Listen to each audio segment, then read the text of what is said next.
Ito po sila. Ay, namamahinga po sila. Ayan po si Chaconi na unang tubog. May sakit agad sa bato. Sa alat ng tubig. Parang nga po ka. Naglag ako dun eh. Ayan po. Yan po yung pinsan naming buntis na. Isang tubog lang po sa dagat alat na buntis po agad dahil nalinis po ang kanyang matres. Nandun si Kuya. Sabi ko nag-chat Ito po, isa pong buntis din na buntis dahil nalinis ang matres niya ng tubig alat. Sabi ko, SLR po, may tao po dyan, tumawag na po kayo. Sabi, okay na po sir, nakuha na po ng tatay niyo. Sabi ko, salamat po, matagal na pong patay ang tatay ko, kuya ko po yun. Nakuha na daw yung order niya ng tatay niya. Michael. Naging tatay pa. Tatay mo daw. Mula na po tayo sa tatay. Magkano pupas ko mo kay Simon?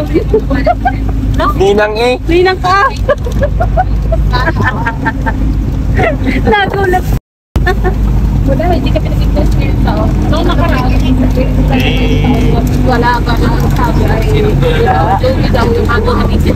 So guys, andito kami ngayon sa Laia. Handa ka ng tiyan ko.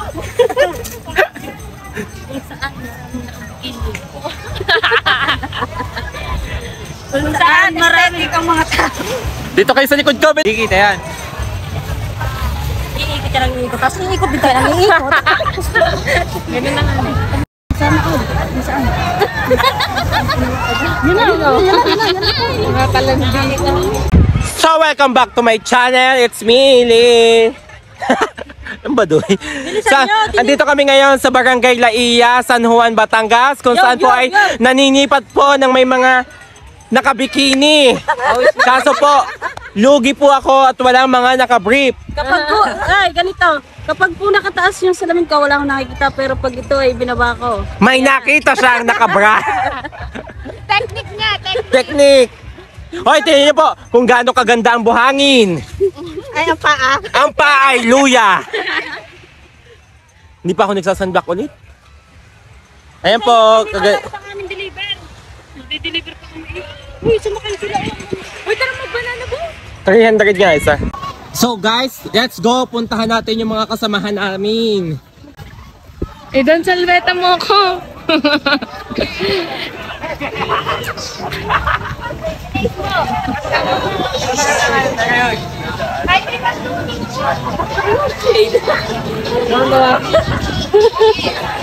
So andito kami ngayon sa aming cottage. Mayaman kasi kami kasi dalawa yung cottage namin na nire-rent. Dapat po kami sa Bipuno. Say hi.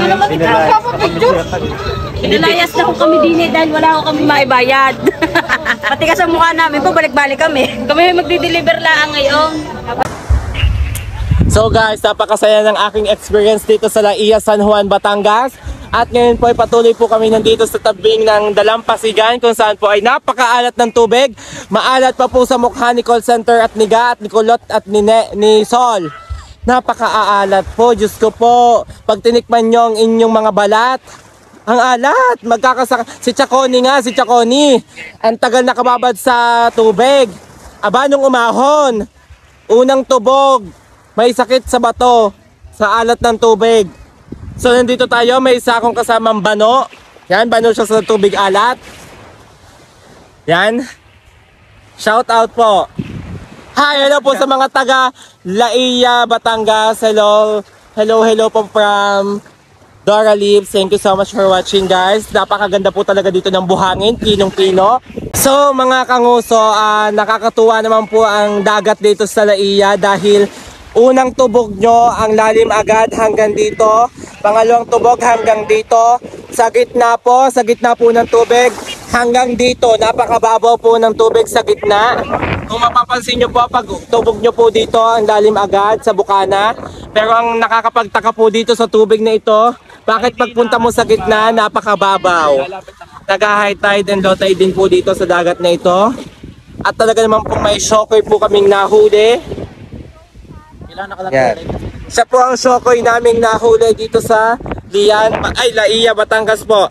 And nandito po kami, lahat po ng kasama namin ay nandoon nagkakain sa cottage. At hindi na po talaga kaya ang kaalatan ng tubig. talaga pong dumadampi sa aming mga nguso ang alat ng tubig na ito. Na kung saan po, ay, ang sakit ng lalamunan ko guys. Ang daming nagsabi na gamot daw ito di umano sa tonsillitis. Eh ngayon ay pagampaga ang aking lalamunan. Hindi ko alam sa po kakainin ito kung bakit laging paga. Hindi ba ako kumakain ng mga matatamis. Iminumog ko ang tubig. Diyos ko po. Hindi kinaya ng dila ko. Napakaalat. Ako'y bago umuwi ay may sakit sa bato sa alat ng tubig. Tingnan nyo po, ipapakita ko sa inyo ang buhangin at pinong-pino. Wait guys, wait lang. This is the sand. Yeah. This is the sand.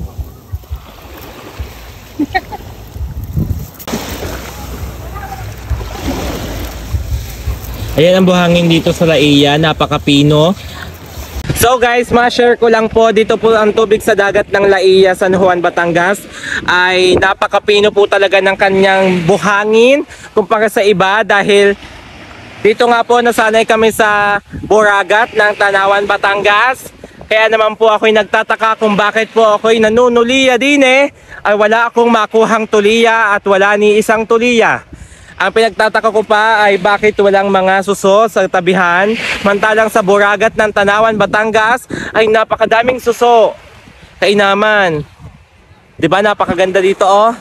Guys, napakaluwang ng ano. Kanina nga naghahanap ako ng shark. Wala naman. Magsasewsan ako ng baby shark. So guys, may mga banana boat din Diyos ko po. Napakamahal. 300 ng isang tao. Naku po sabi ko hindi na ho. Hindi na ako kakain na lang ng banana Q. Magaling pa.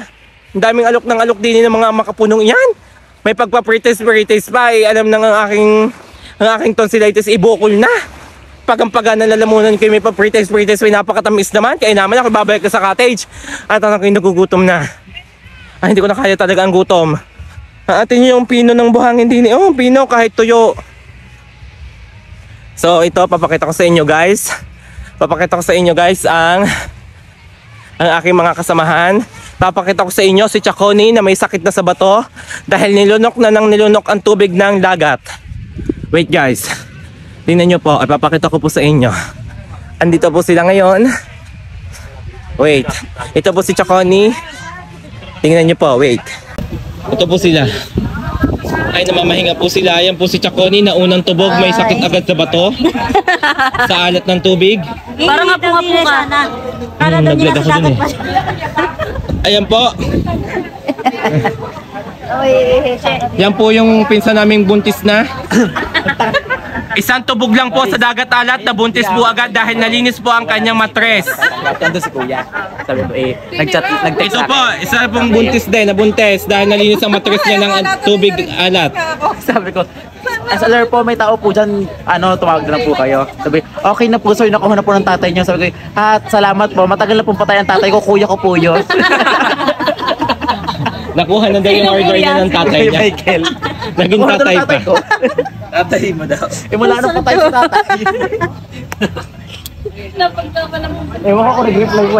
Ay, ako. Yan po si Jejemon. Wow. Ito po ang aming magluluto na napakasipag. Yan. Ayaw maligo kasi maalat daw, di umano. Mapapasma ko din, tika. Yan o, di ba? Maitim pa sa amin. Buti pala si Kuya Joel ang kasama. Oo. Buti na lang si Kuya Ju, walang kasama at hindi si Kulot. May tagapag-ihaw, may tagaluto.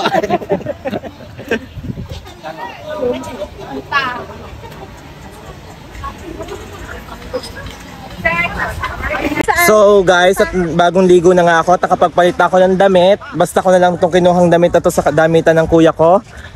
Ngayon, pauwi na kami at kailangan kong kumuha ng isang boteng dagat alat at saka isang boteng buhangin na puti bilang pasalubong para gawin pong iodized salt tuwing may lulutuin kami. Dito lamang po kami umaasa ng asin dahil wala po talaga kami pambili ng asin. Ito po ay isa sa mga experiment ko upang pandagdag na pampalasa po sa mga lutuin. Lalo na po ang aking ina ay sobrang galing, sobrang sarap magluto ng mga ulam.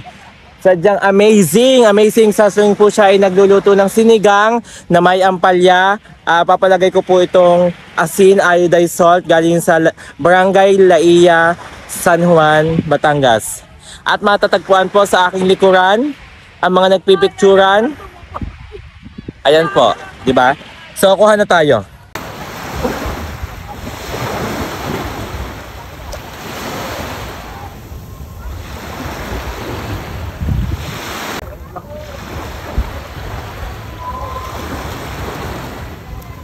So guys, nakakuha na ako ng tubig alat.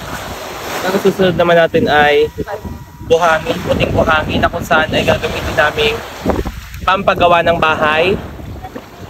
Ito po ay pampalasa sa mga pagkain. Ang kukunin ko naman pong sunod ay buhangin para po magawa na po yung aming bahay upang maduktungan po ang aming kusina. Let's go guys! Yan, nalagyan pa ng buhangin ang paa ko.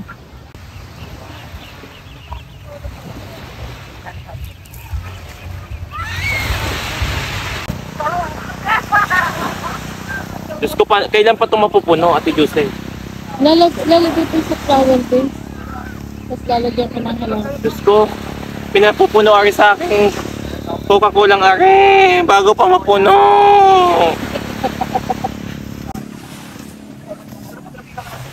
Kung dagdag din niya sa ano, ito kapagawa ng bahay.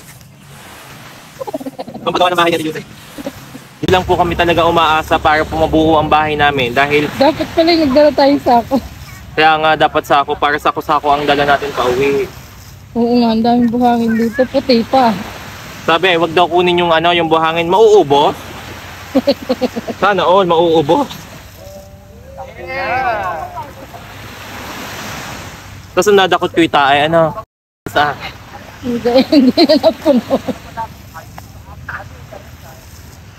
Dapat ang nagdala ng timba na, yung timba doon lagay ng basura. yung lifeguard. Gusto ngalay na ako, Josephine. Tagal mo po.